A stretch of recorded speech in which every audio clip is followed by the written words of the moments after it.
आइए सुनिए गोदान भाग 20। फागुन अपनी झोली में नवजीवन की विभूति लेकर आ पहुंचा था। आम के पेड़ दोनों हाथों से बौर के सुगंध बांट रहे थे और कोयल आम की डालियों में छिपी हुई संगीत का गुप्त दान कर रही थी। गांव में ऊख की बुआई लग गई थी। अभी धूप नहीं निकली पर होरी खेत में पहुंच गया। धनिया, सोना, रूपा तीनों तलैया से ऊख के भीगे हुए गट्ठे निकाल निकाल कर खेतों में ला रही हैं और होरी गंडासे से ऊख के टुकड़े कर रहा है। अबे दाता दीन की मजूरी करने लगा है। अबे किसान नहीं, मजूर है। दाता दीन से अब उसका पुरोहित जजमान का नाता नहीं, मालिक मजदूर का नाता है। दाता दीन ने आकर डांटा, हाथ और फुर्ती से चलाओ होरी, इस तरह तो तुम दिन भर में ना काट सकोगे। होरी ने आहत अभिमान के साथ कहा, चला ही तो रहा हूं महाराज, बैठा तो नहीं हूं। दाता दीन मजूरों से रगड़ कर काम लेते थे, इसलिए उनके यहाँ कोई मजूर टिकता न था। होरी उनका स्वभाव जानता था पर जाता कहाँ। पंडित उसके सामने खड़े होकर बोले, चलाने चलाने में भेद है। एक चलाना वह है कि घड़ी भर में काम तमाम, दूसरा चलाना वह है कि दिन भर में भी एक बोझ ऊख न कटे। होरी ने विष का घूंट पीकर और जोर से हाथ चलाना शुरू किया। इधर महीनों से उसे पेट भर भोजन न मिलता था। प्रायः 1 जून तो चबैने पर ही कटता था, दूसरे जून भी कभी आधा पेट भोजन मिला, कभी कड़ाका हो गया। कितना चाहता था कि हाथ और जल्दी जल्दी उठे, मगर हाथ जवाब दे रहा था। इस पर दाता दीन सिर पर सवार थे। क्षण भर दम ले लेने पाता तो ताज़ा हो जाता, लेकिन दम कैसे ले, घुड़कियां पड़ने का भय था। धनिया और दोनों लड़कियां ऊख के गट्ठे लिए गीली साड़ियों से लथपथ किचन में सनी हुई आई और गट्ठे पटक कर दम मारने लगे कि दाता दीन ने डांट बताई, यहाँ तमाशा क्या देख रही है धनिया, जा अपना काम कर, पैसे सेंत में नहीं आते। पहर भर में तू एक खेप लाई है, इस हिसाब से तो दिन भर में भी ऊख न ढुल पाएगी। धनिया ने त्योरी बदल कर कहा, क्या जरा दम भी न लेने दोगे महाराज, हम भी तो आदमी हैं, तुम्हारी मजूरी करने से बैल नहीं हो गए। जरा मूंड पर एक गट्ठा लाद कर लाओ तो हाल मालूम हो। दाता दीन बिगड़ उठे, पैसे देते हैं काम करने के लिए, दम मारने के लिए नहीं। दम लेना है तो घर जाकर लो। धनिया कुछ कहने ही जा रही थी कि होरी ने फटकार बताई, तू जाती क्यों नहीं धनिया, क्यों हुज्जत कर रही है। धनिया ने बीड़ा उठाते हुए कहा, जा तो रही हूं, लेकिन चलते हुए बैलों को औंगी न देना चाहिए। दाता दीन ने लाल आंखें निकाल ली, जान पड़ता है अभी मिजाज ठंडा नहीं हुआ, जब भी दाने दाने को मोहताज हो। धनिया भला क्यों चुप रहने लगी थी। तुम्हारे द्वार पर भीख मांगने तो नहीं जाती।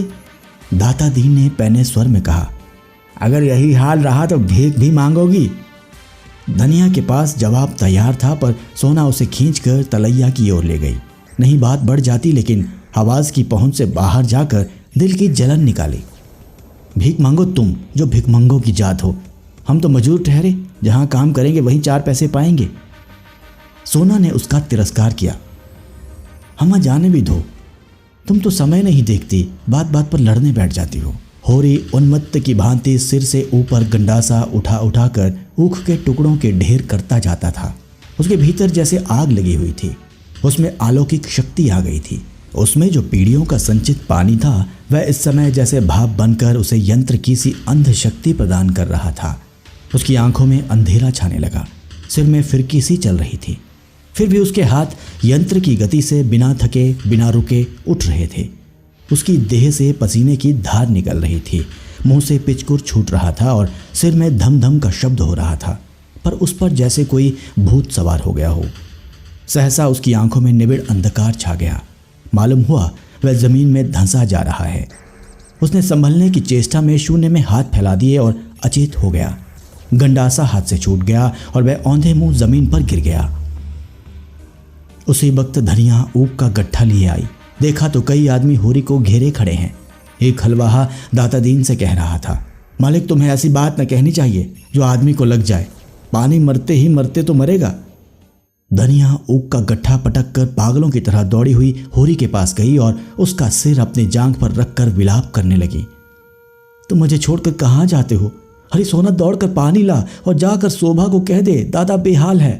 हाय भगवान, अब किसकी होकर रहूंगी और कौन मुझे धनिया कहकर पुकारेगा। लाला पटेश्वरी भागे हुए आए और स्नेह भरी कठोरता से बोले, क्या करती है धनिया, होश संभाल, होरी को कुछ नहीं हुआ, गर्मी में अचेत हो गए हैं, अभी होश आया जाता है, दिल इतना कच्चा कर लेगी तो कैसे काम चलेगा। धनिया ने पटेश्वरी के पांव पकड़ लिए और रोती हुई बोली, क्या करूं लाला जी, जी नहीं मानता, भगवान ने सब कुछ हर लिया, मैं सब्र कर गई, अब सब्र नहीं होता, हाय रे मेरा हीरा। सोना पानी लाई। पटेश्वरी ने होरी के मुंह पर पानी के छींटे दिए। कई आदमी अपने अपने अंगोछियों से हवा कर रहे थे। होरी की देह ठंडी पड़ गई थी। पटेश्वरी को भी चिंता हुई, पर धनिया को वह बराबर साहस देते जाते थे। धनिया अधीर होकर बोली, ऐसा कभी नहीं हुआ था लाला, कभी नहीं। पटेश्वरी ने पूछा, रात कुछ खाया था? धनिया बोली, हाँ रात रोटियां पकाई थी, लेकिन आजकल हमारे ऊपर जो बीत रही है वह क्या तुमसे छिपा है। महीनों से भरपेट रोटी नसीब नहीं हुई। कितना समझाती हूं जान रखकर काम करो, लेकिन हराम तो हमारे भाग्य में लिखा ही नहीं। सहसा होरी ने आंखें खोल दी और उड़ती हुई नजरों से इधर उधर ताका। धनिया जैसे जी उठे, बेवल होकर उसके गले से लिपट कर बोली, अब कैसा जी है तुम्हारा, मेरे तो प्राण नहों में समा गए थे। होरी ने कातर स्वर में कहा, अच्छा हूं, न जाने कैसा जी हो गया था। धनिया ने स्नेह में डूबी भर्त्सना से कहा, देह में दम तो है नहीं, काम करते हो जान देकर, लड़कों का भाग था, नहीं तुम तो ले ही डूबे थे। पटेश्वरी ने हंसकर कहा। धनिया तो रो पीट रही थी। होरी ने आतुरता से पूछा, सचमुच तू रोती थी धनिया? धनिया ने पटेश्वरी को पीछे ढकेल कर कहा, इन्हें बकने दो, तुम पूछो ये क्यों कागज छोड़कर घर से दौड़े आए थे। पटेश्वरी ने चिढ़ाया, तुम्हें हीरा हीरा कहकर रोती थी, अब लाज के मारे मुकरती है। छाती पीट रही थी। होरी ने धनिया को सजल नेत्रों से देखा, पगली है और क्या, अब ना जाने कौन सा सुख देखने के लिए मुझे जिलाए रखना चाहती है। दो आदमी होरी को टिकाकर घर लाए और चारपाई पर लेटा दिया। दाता दीन तो कूड़ रहे थे कि बुआई में देर हुई जाती है, पर माता दीन इतना निर्दयी न था। दौड़कर घर से गर्म दूध लाया और एक शीशी में गुलाब जल भी लेता आया, और दूध पीकर होरी में जैसे जान आ गई। उसी वक्त गोबर एक मजदूर के सिर पर अपना सामान लादे आता दिखाई दिया। गांव के कुत्ते पहले तो भौंकते हुए उसकी तरफ दौड़े, फिर दुम हिलाने लगे। रूपा ने कहा, भैया आए, भैया आए, और तालियां बजाती हुई दौड़ी। सोना भी 2-3 कदम आगे बढ़ी, पर अपने उत्साह को भीतर ही दबा गई। 1 साल में उसका यौवन कुछ और संकोचशील हो गया था।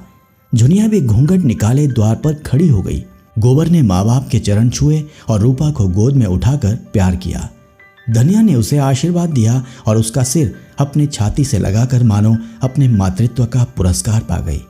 उसका हृदय गर्भ से उमड़ता पड़ता था। आज तो वह रानी है, इस फटे हाल में भी रानी है। कोई उसकी आंखें देखे, उसका मुख देखे, उसका हृदय देखे, उसकी चाल देखे, रानी भी लजा जाएगी। गोबर कितना बड़ा हो गया है और पहन ओढ़कर कैसा भला मानस लगता है। धनिया के मन में कभी अमंगल की शंका न हुई थी। उसका मन कहता था गोबर कुशल से है और प्रसन्न है।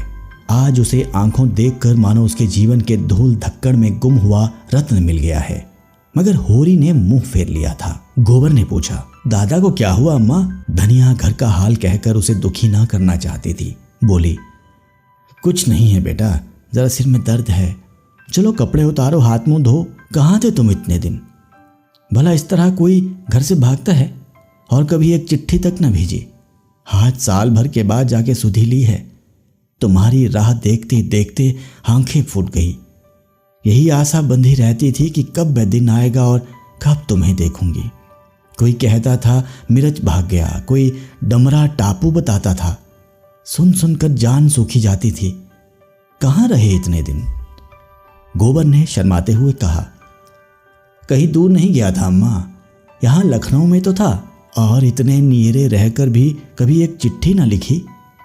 उधर सोना और रूपा भीतर गोबर का सामान खोलकर चीज का बांट बखरा करने में लगी हुई थी, लेकिन झुनिया दूर खड़ी थी।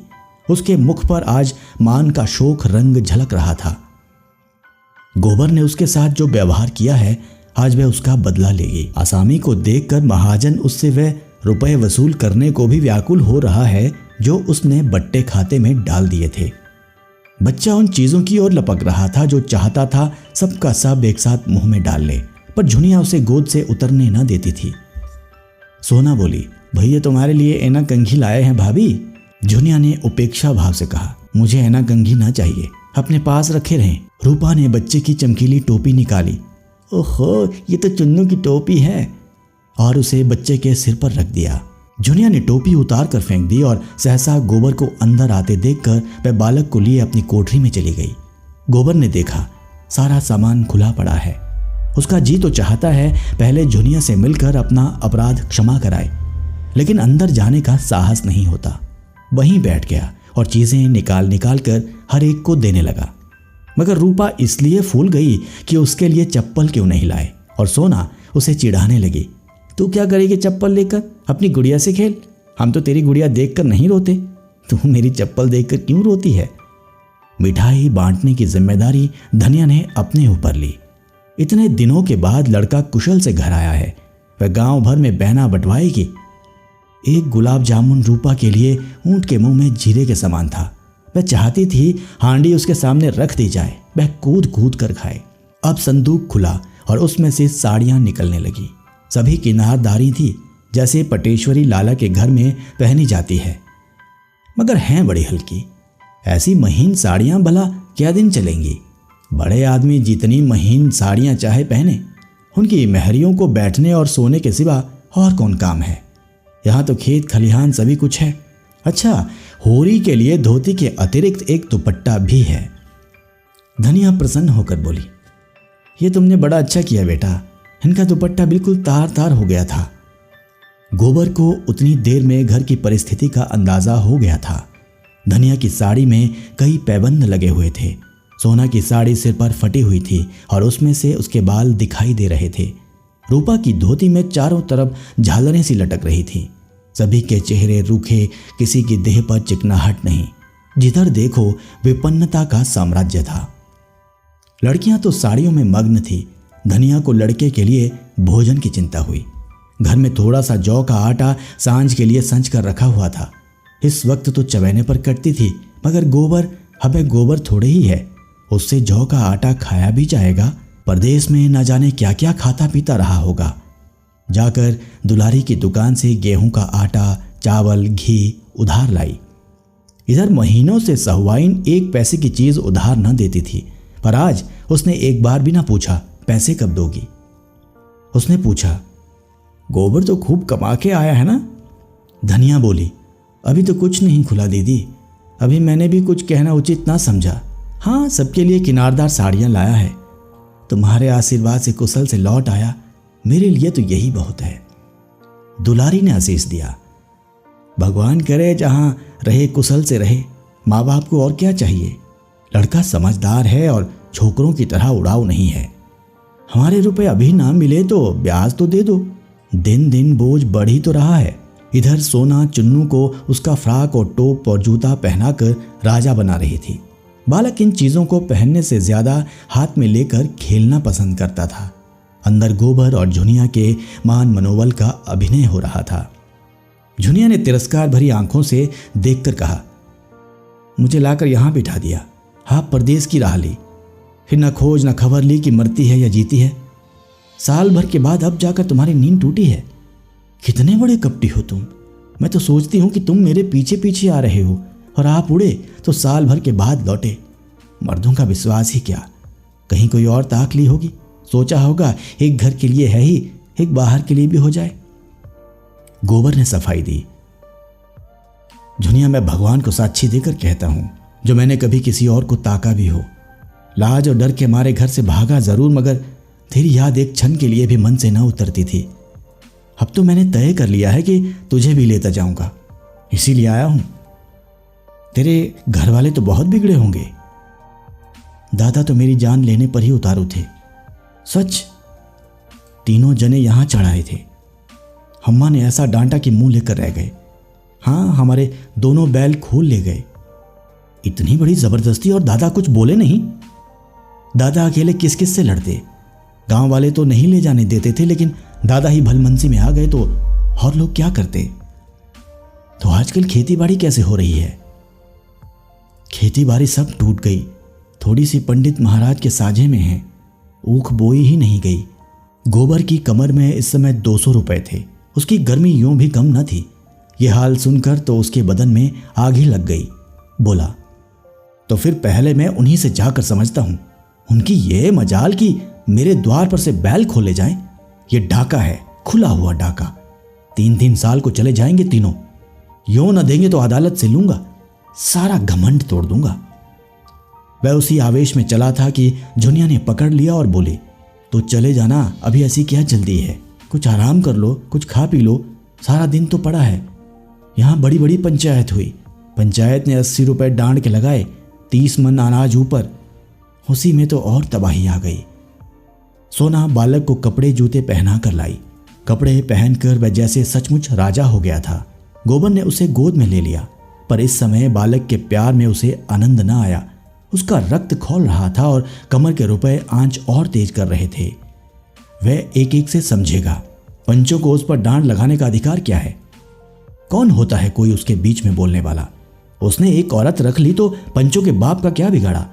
अगर इसी बात पर वह फौजदारी में दावा कर दे तो लोगों के हाथों में हथकड़ियां पड़ जाएं। सारी गृहस्थी तहस नहस हो गई। क्या समझ लिया है उसे इन लोगों ने? बच्चा उसकी गोद में जरा सा मुस्कुराया, फिर जोर से चीख उठा जैसे कोई डरावनी चीज देख ली हो। झुनिया ने बच्चे को उसकी गोद में से लिया और बोली, अब जरा नहा धो लो। किस सोच में पड़ गए? यहां सबसे लड़ने लगो तो एक दिन निवाह ना हो। जिसके पास पैसे हैं वही बड़ा आदमी है, वही भला आदमी है। पैसे ना हो तो उस पर सभी रोब जमाते हैं।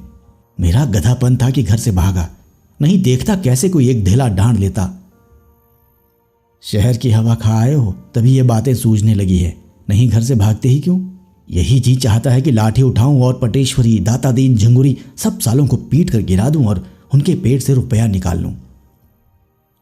रुपए की बहुत गर्मी चढ़ी है शायद, लाओ निकालो देखूं इतने दिनों में क्या कमा लाए हो। उसने गोबर की कमर में हाथ लगाया। गोबर खड़ा होकर बोला, अभी क्या कमाया है? हाँ, अब तुम चलोगी तो कमाऊंगा। साल भर तो शहर का रंग ढंग पहचानने में ही लग गया। अम्मा जाने देंगी तब तो। अम्मा क्यों ना जाने देंगी? उनसे मतलब? वाह, मैं उनकी राजी बिना न जाऊंगी। तुम तो छोड़कर चलते बने और मेरा कौन था यहाँ? वे अगर घर में ना घुसने देती तो मैं कहाँ जाती? जब तक जीऊंगी उनका जस गाऊंगी और तुम भी क्या परदेसी करते रहोगे? और यहां बैठकर क्या करूंगा? कमाओ और मरो, इसके सिवा और यहां क्या रखा है? थोड़ी सी अक्ल हो और आदमी काम करने से ना डरे तो वहां भूखों नहीं मर सकता। यहां तो अक्ल कुछ काम नहीं करती। दादा क्यों मुंह फुलाए हुए हैं? अपने भाग बखानों की मुंह फुलाकर छोड़ देते हैं। तुमने उपद्रव तो इतना बड़ा किया था कि उस क्रोध में पा जाते तो मुंह लाल कर देते। तो तुम्हें भी खूब गालियां देते होंगे? कभी नहीं, भूल कर भी नहीं। अम्मा तो पहले बिगड़ी थी लेकिन दादा ने तो कभी कुछ नहीं कहा। जब बुलाते हैं बड़े प्यार से, मेरा सिर भी दुखता है तो बेचैन हो जाते हैं। अपने बाप को देखते तो मैं इन्हें देवता समझती हूँ। अम्मा को समझाया करते हैं, बहू को कुछ ना कहना। तुम्हारे ऊपर सैकड़ों बार बिगड़ चुके हैं, इसे घर में बैठाकर आप न जाने कहाँ निकल गया। आजकल पैसे की तंगी है, ऊख के रुपए बाहर ही बाहर उड़ गए। अब तो मजूरी करनी पड़ती है। आज बेचारे खेत में बेहोश हो गए, रोना पीटना मच गया, थप से पड़े हैं। मुंह हाथ धोकर और खूब बाल बनाकर गोबर गांव की दिग्विजय करने निकला। दोनों चाचाओं के घर जाकर राम राम कराया, फिर और मित्रों से मिला। गांव में कोई विशेष परिवर्तन न था। हाँ, पटेश्वरी की नई बैठक बन गई थी और झिंगुरी सिंह ने दरवाजे पर नया कुआं खुदवा लिया था। गोबर के मन में विद्रोह और भी ताल ठोंकने लगा। जिससे मिला उसने उसका आदर किया और युवकों ने तो उसे अपना हीरो बना लिया और उसके साथ लखनऊ जाने को तैयार हो गए। साल ही भर में वह क्या से क्या हो गया था। सहसा झिंगुरी सिंह अपने कुएं पर नहाते हुए मिल गए। गोबर निकला मगर सलाम न किया न बोला। मैं ठाकुर को दिखा देना चाहता था, मैं तुम्हें कुछ नहीं समझता। झिंगुरी सिंह ने खुद ही पूछ लिया, कब आए गोबर? मजे में तो रहे? कहीं नौकर थे लखनऊ में? गोबर ने हेकड़ी के साथ कहा, लखनऊ गुलामी करने नहीं गया था। नौकरी है तो गुलामी, मैं व्यापार करता था। ठाकुर ने कुतूहल भरी आंखों से उसे सिर से पांव तक देखा। कितना रोज पैदा करते थे? गोबर ने छुरी को भाला बनाकर उनके ऊपर चलाया। यही कोई 2.5-3 रुपए मिल जाते थे। कभी चटक गई तो 4 भी मिल गए, इससे बेसी नहीं। झिंगुरी बहुत नूच खसोट करके भी 25-30 से ज्यादा न कमा पाते थे, और ये गवार लौंडा 100 रुपए कमाने लगा। उनका मस्तक नीचा हो गया। अब किस दावे से उस पर रौब जमा सकते थे? वर्ण में वे जरूर ऊंचे हैं, लेकिन वर्ण कौन देखता है? उससे स्पर्धा करने का ये अवसर नहीं। अब तो उसकी चिरौरी करके उससे कुछ काम निकाला जा सकता है। बोले, इतनी कमाई कम नहीं बेटा जो खर्च करते बनो। गांव में 2-3 आने भी नहीं मिलते। भवनिया को भी कहीं कोई काम दिला दो तो भेज दूं। ना पढ़े ना लिखे, एक न एक उपद्रव करता रहता है। कहीं मुनीमी खाली हो तो कहना, नहीं साथ ही लेते जाना। तुम्हारा तो मित्र है, तलब थोड़ी हो, कुछ गम नहीं। हाँ, 4 पैसे की ऊपर की गुंजाइश हो। गोबर ने अभिमान भरी हंसी से कहा, यह ऊपरी आमदनी की चाट आदमी को खराब कर देती है ठाकुर। लेकिन हम लोगों की आदत कुछ ऐसी बिगड़ गई है, जब तक बेईमानी न करे पेट ही नहीं भरता। लखनऊ में मुनीमी मिल सकती है, लेकिन हर एक महाजन ईमानदार चौकस आदमी चाहता है। मैं भवानी को किसी के गले बांध तो दूं, लेकिन पीछे इन्होंने कहीं हाथ लपकाया तो वह तो मेरी गर्दन पकड़ेगा। संसार में इल्म की कदर नहीं, ईमान की कदर है। ये तमाचा लगाकर गोबर आगे निकल गया। झिंगुरी मन में ऐंठ कर रह गया। लौंडा कितने घमंड की बातें करता है, मानो धर्म का अवतार ही तो है। इसी तरह गोबर ने दाता दीन को भी रगड़ा। भोजन करने जा रहे थे। गोबर को देखकर प्रसन्न होकर बोले, मौजे में तो रहे गोबर, सुना वहां कोई अच्छी जगह पा गए हो। माता दीन को भी किसी हीले से लगा दो ना। भंग भी कर पड़े रहने के सिवा यहां और कौन काम है? गोबर ने बनाया, तुम्हारे घर में किस बात की कमी है महाराज? जिस जजमान के द्वार पर जाकर खड़े हो जाओ, कुछ ना कुछ मार ही लाओगे। जन्म में लो, मरण में लो, शादी में लो, गमी में लो। खेती करते हो, लेन देन करते हो, दलाली करते हो। किसी से कुछ भूल चूक हो जाए तो डांड लगाकर उसका घर लूट लेते हो। इतनी कमाई से पेट नहीं भरता। क्या करोगे बहुत सा धन बटोर कर? कि साथ ले जाने की कोई जुगत निकाल ली है? दाता दीन ने देखा गोबर कितनी डिठाई से बोल रहा है। अदब और लिहाज जैसे भूल गया। अभी शायद नहीं जानता कि बाप मेरी गुलामी कर रहा है। सच है, छोटी नदी को उमड़ते देर नहीं लगती, मगर चेहरे पर मैल नहीं आने दिया।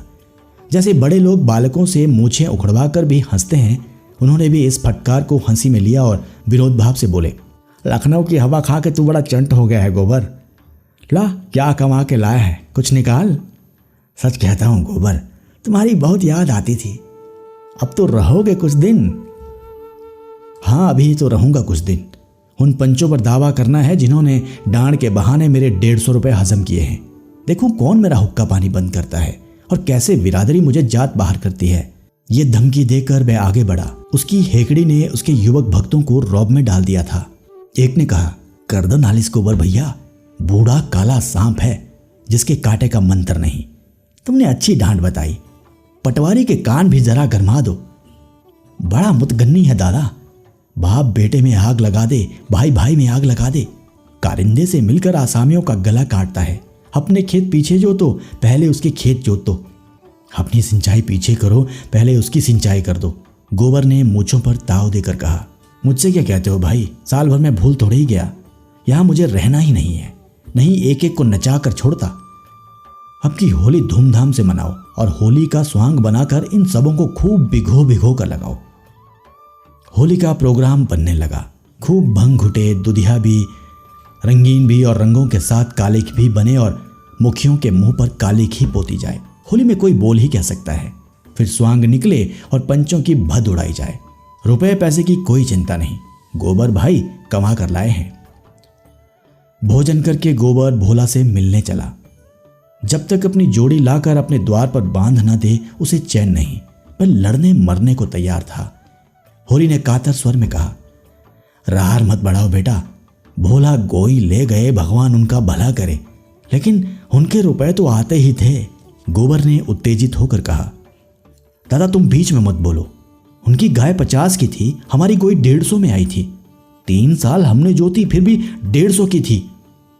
वह अपने रुपए के लिए दावा करते, डिग्री कराते या जो चाहते करते, हमारे द्वार से जोड़ी क्यों खोल ले गए? और तुम्हें क्या कहूं, इधर गोई खो बैठे, उधर 150 रुपए डांड के भरे। ये है गऊ होने का फल। मेरे सामने जोड़ी ले जाते तो देखता, तीनों को यहीं जमीन पर सुला देता और पंचों से तो बात तक ना करता। देखता कौन मुझे बिरादरी से अलग करता है, लेकिन तुम बैठे ताकते रहे। होरी ने अपराधी की भांति सिर झुका लिया, लेकिन धनिया ये अनीति कैसे देख सकती थी। बोली, बेटा तुम भी अंधेर करते हो। हुक्का पानी बंद हो जाता तो गांव में निर्वाह कैसे होता? जवान लड़की बैठी है, उसका भी कहीं ठिकाना लगाना है या नहीं? मरने जीने में आदमी बिरादरी। गोबर ने बात काटी, हुक्का पानी सब तो था, बिरादरी में आदर भी था, फिर मेरा ब्याह क्यों नहीं हुआ? बोलो। इसलिए कि घर में रोटी न थी। रुपए हों तो ना हुक्का पानी का काम है, न जात बिरादरी का। दुनिया पैसे की है, हुक्का पानी कोई नहीं पूछता। धनिया तो बच्चे का रोना सुनकर भीतर चली गई और गोबर भी घर से निकला। होरी बैठा सोच रहा था, लड़के की अक्ल जैसे खुल गई है। कैसी बेलाग बात कहता है। उसकी वक्र बुद्धि ने होरी के धर्म और नीति को परास्त कर दिया था। सहसा होरी ने उससे पूछा, मैं भी चला चलूं? मैं लड़ाई करने नहीं जा रहा हूं दादा, डरो मत। मेरी ओर तो कानून है, मैं क्यों लड़ाई करने लगा? मैं भी चलूं तो कोई हर्ज है? हाँ, बड़ा हर्ज है। तुम बनी बात बिगाड़ दोगे। होरी चुप हो गया और गोबर चल दिया। 5 मिनट भी ना हुए होंगे कि धनिया बच्चे को लिए बाहर निकली और बोली, क्या गोबर चला गया अकेले? मैं कहती हूं तुम्हें भगवान कभी बुद्धि देंगे या नहीं? भोला क्या सहज में गोई देगा? तीनों उस पर टूट पड़ेंगे बाज की तरह। भगवान ही कुशल करे। अब किससे कहूं? दौड़कर गोबर को पकड़ लो। तुमसे तो मैं हार गई। होरी ने कोने से डंडा उठाया और गोबर के पीछे दौड़ा। गांव के बाहर आकर उसने निगाह दौड़ाई। एक क्षीण सी रेखा क्षितिज से मिली हुई दिखाई दी। इतनी ही देर में गोबर इतनी दूर कैसे निकल गया? होरी की आत्मा उसे धिक्कारने लगी। उसने क्यों गोबर को रोका नहीं? अगर वह डांट कर कह देता भोला के घर मत जाओ तो गोबर कभी ना जाता, और अब उससे दौड़ा भी तो नहीं जाता। बहार कर वहीं बैठ गया और बोला, उसकी रक्षा करो महावीर स्वामी। गोबर उस गांव में पहुंचा तो देखा कुछ लोग बरगद के नीचे बैठे जुआ खेल रहे हैं। उसे देखकर लोगों ने समझा पुलिस का सिपाही है। कौड़ियां समेट कर भागे कि सहसा जंगी ने उसे पहचान कर कहा, अरे ये तो गोवर्धन है। गोबर ने देखा जंगी पेड़ की आड़ में खड़ा झांक रहा है। बोला, डरो मत जंगी भैया, मैं हूं। राम राम, आज ही आया हूं। सोचा चलूं, सबसे मिलता जाऊं, फिर न जाने कब आना हो। मैं तो भैया तुम्हारे आशीर्वाद से बड़े मजे में निकल गया। जिस राजा की नौकरी में हूं, उन्होंने मुझसे कहा है कि 1-2 आदमी मिल जाए तो लेते आना। चौकीदारी के लिए चाहिए। मैंने कहा, सरकार ऐसे आदमी दूंगा कि चाहे जान चली जाए, मैदान से हटने वाले नहीं। इच्छा हो तो मेरे साथ चलो, अच्छी जगह है। जंगी उसका ठाट बाट देखकर रौब में आ गया। उसे कभी चमरौधे जूते भी मयस्सर न हुए थे और गोबर चमाचम बूट पहने था। साफ सुथरी धारीदार कमीज, संभारे हुए बाल, पूरा बाबू साहब बना हुआ। फटेहाल गोबर और इस परिष्कृत गोबर में बड़ा अंतर था। हिंसा भाव तो यूं ही समय के प्रभाव से शांत हो गया था और बचा खुचा अब शांत हो गया। ज्वारी था ही उस पर गांजे की लत, और घर में बड़ी मुश्किल से पैसे मिलते थे। मुंह में पानी भराया, बोला, चलूंगा क्यों नहीं, यहां पड़ा पड़ा मक्खी ही तो मार रहा हूं। कै रुपए मिलेंगे? गोबर ने बड़े आत्मविश्वास से कहा, इसकी कुछ चिंता मत करो, सब कुछ अपने ही हाथ में है। जो चाहोगे वह हो जाएगा। हमने सोचा जब घर में ही आदमी है तो बाहर क्यों जाए? जंगी ने उत्सुकता से पूछा, क्या काम करना पड़ेगा? काम चाहे चौकीदारी करो, चाहे तकादे पे जाओ। तकादे का काम सबसे अच्छा। आसामी से गठ गए, आकर मालिक से कह दिया घर पर मिला ही नहीं। चाहो तो रुपए 8 आने रोज बना सकते हो। रहने की जगह भी मिलती है। जगह की कौन कमी, पूरा महल पड़ा है। पानी का नल, बिजली, किसी बात की कमी नहीं है। कामता है कि कहीं गए हैं? दूध लेकर गए हैं। मुझे कोई बाजार नहीं जाने देता। कहते हैं तुम तो गांजा भी जाते हो। मैं अब बहुत कम पीता हूं भैया, लेकिन 2 पैसे रोज तो चाहिए ही। तुम कामता से कुछ ना कहना, मैं तुम्हारे साथ चलूंगा। हाँ हाँ, बेखटके चलो, होली के बाद। तुम पक्की रही। दोनों आदमी बातें करते भोला के द्वार पर आ पहुंचे। भोला बैठे सुतली काट रहे थे। गोबर ने लपक कर उनके चरण छुए और इस वक्त उसका गला सचमुच भर आया। बोला, काका मुझसे जो कुछ भूल चूक हुई उसे क्षमा करो। भोला ने सुतली काटना बंद कर दिया और पथरीले स्वर में बोला, काम तो तुमने ऐसा ही किया था गोबर की तुम्हारा सिर काट लूं तो भी पाप ना लगे, लेकिन अपने द्वार पर आए हो, अब क्या कहूं। जाओ, जैसा मेरे साथ किया उसकी सजा भगवान देंगे। कब आए? गोबर ने खूब नमक मिर्च लगाकर अपने भाग्योदय का वृतांत कहा और जंगी को अपने साथ ले जाने की अनुमति मांगी। भोला को जैसे बेमांगे वरदान मिल गया। जंगी घर पर एक न एक उपद्रव करता रहता था। बाहर चला जाएगा तो 2-4 पैसे पैदा तो करेगा, ना किसी को कुछ दे, अपना बोझ तो उठा लेगा। गोबर ने कहा, नहीं काका, भगवान ने चाहा और इनसे रहते बना तो 1-2 साल में आदमी बन जाएंगे। हाँ, जब इनसे रहते बने। सिर पर आप पड़ती है तो आदमी आप संभल जाता है। तो कब जाने का विचार है? होली करके चला जाऊंगा। यहां खेती बाड़ी का सिलसिला फिर जमा दूं तो निश्चिंत हो जाऊं। होरी से कहो आप बैठ के आराम राम करे। कहता तो हूं, लेकिन जब उनसे बैठा जाए। वहां किसी वैद्य से तो तुम्हारी जान पहचान होगी। खांसी बहुत दिक्कत कर रही है, हो सके तो कोई दवाई भेज देना। एक नामी वैद्य तो मेरे पड़ोसी में रहते हैं, उनसे हाल कह के दवा बनवा कर भेज दूंगा। खांसी रात को जोर करती है कि दिन को? नहीं बेटा, रात को। आंख नहीं लगती। नहीं वहां कोई डॉल हो तो मैं भी वहीं चल कर रहूं। यहां तो कुछ पड़ता नहीं पड़ता। रोजगार का जो मजा तो वहां है काका, यहां क्या होगा? यहां रुपए का 10 सेर दूध भी कोई नहीं पूछता, हलवाइयों के गले लगाना पड़ता है। वहां 5-6 सेर के भाव से चाहो तो घड़ी में मनो दूध बेच डालो। जंगी गोबर के लिए दूधिया शरबत बनाने चला गया था। भोला ने एकांत देखकर कहा, और भैया अब इस जंजाल से जी उब गया। जंगी का हाल देखते ही हो, कामता दूध लेकर जाता है, सानी पानी खोलना बांधना सब मुझे करना पड़ता है। अब तो यही जी चाहता है कि सुख से कहीं एक रोटी खाऊं और पड़ा रहूं। कहां तक हाय हाय करूं? रोज लड़ाई झगड़ा, किस किस के पांव सहलाऊं। खांसी आती है, रात को उठा नहीं जाता, पर कोई एक लोटे पानी को भी नहीं पूछता। पगहिया टूट गई है, मुदा किसी को इसकी सुधि नहीं है।